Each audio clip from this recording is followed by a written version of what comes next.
Et il y a toujours dans le monde aujourd'hui, avec peut-être certaines déficiences du côté, mettons, de l'Europe occidentale et notamment de la France, mais il y a toujours une demande de sacré. Pour moi, une des images qui, en quelque sorte, font comprendre cette démarche vers le sacré, c'est l'obstination que les êtres humains ont à se diriger vers des montagnes qui sont des sanctuaires ou des domaines de la divinité, qu'il s'agisse de l'Olympe des Grecs, qu'il s'agisse de l'Horeb, qu'il s'agisse du Fuji au Japon, etc., du mont Athos. Vous pouvez trouver dans l'histoire et dans la géographie de multiples lieux élevés qui, en quelque sorte, portent l'homme vers au-delà de lui-même.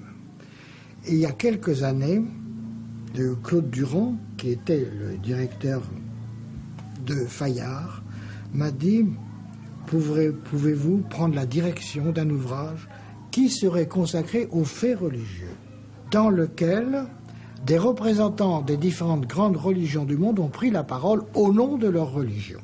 Par conséquent, le fait religieux a été une invitation à mieux connaître ces démarches vers le sacré à travers le passé et le présent.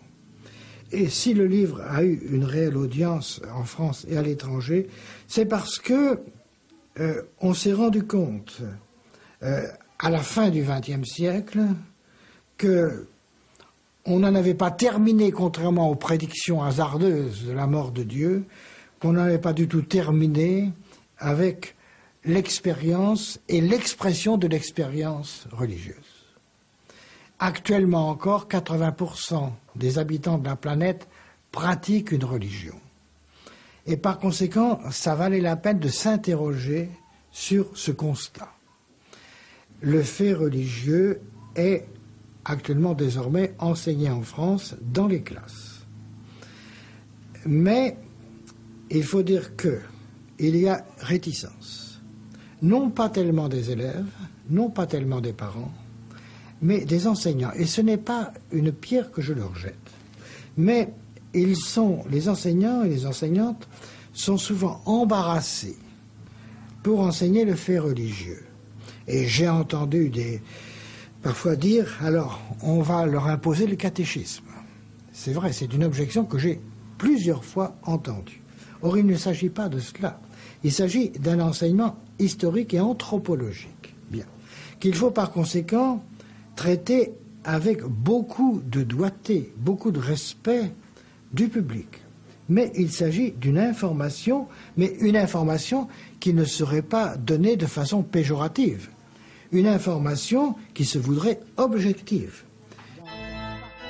L'occupation de sa chaire au Collège de France n'a pas enlevé à Jean Delumeau le goût des modestes salles paroissiales. Appelé partout pour des conférences, l'intellectuel se fait alors pédagogue avec un évident plaisir. Et l'historien ne craint pas de se dire croyant. Un croyant libre, mais un croyant fidèle, pour qui, depuis la venue du Christ, Dieu est désormais notre compagnon de route. Dans les droits de l'homme prévus par la déclaration de 1948, la liberté de religion et la liberté de conscience sont formellement indiquées, formellement recommandées. En pratique, nous devons constater que cette liberté de religion et cette liberté de conscience ne sont pas respectées dans une grande partie du monde.